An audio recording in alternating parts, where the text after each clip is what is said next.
Nandyan po ba kayo sa loob ng malaking bahay at malawak na bakuran? Mataas na pader, pinapaligiran at nakapilang mga mamahaling sasakyan. Mga bantay na laging gulong ng bulong, wala namang kasal pero marami ang nakabarong.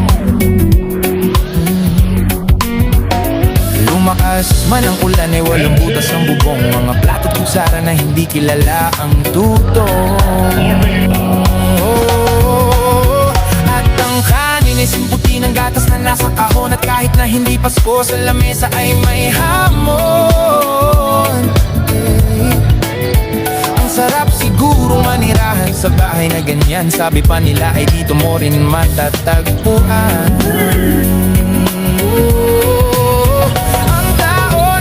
May-ari ng isang upuan na pag may pagkakatao'y pinag-aagawan.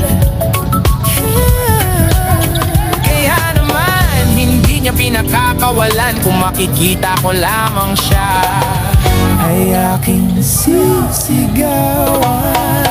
Kayo po na nakaupo, subukan niyo namang tumayo.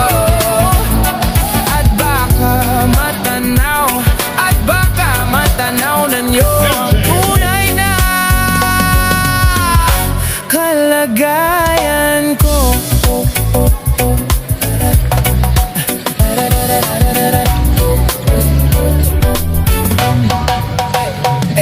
Mawalang galang na po sa taong nakaupo. Alam niyo bang pagtakal ng bigis namin, hindi puno ang dingding ng bahay namin. Itinatagbit at pingyero sa gabi ay sobrang init at tumutunog ng yelo na di kaya bilhin upang ilagay sa inumin. Pinakulong tubig sa lumang tapurin, uling-uling.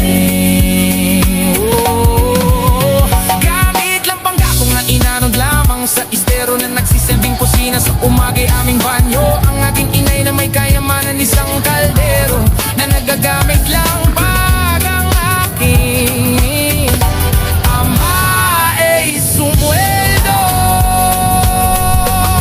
Pero kulang na kulang pa rin. Kulang na tuyo tase ng 50 pesos ang maghapay pagkakasyahin. Di ko alam kung talagang maraming harang o mataas lang ang bakod o nagbubulak-bulagan lamang ko kayo.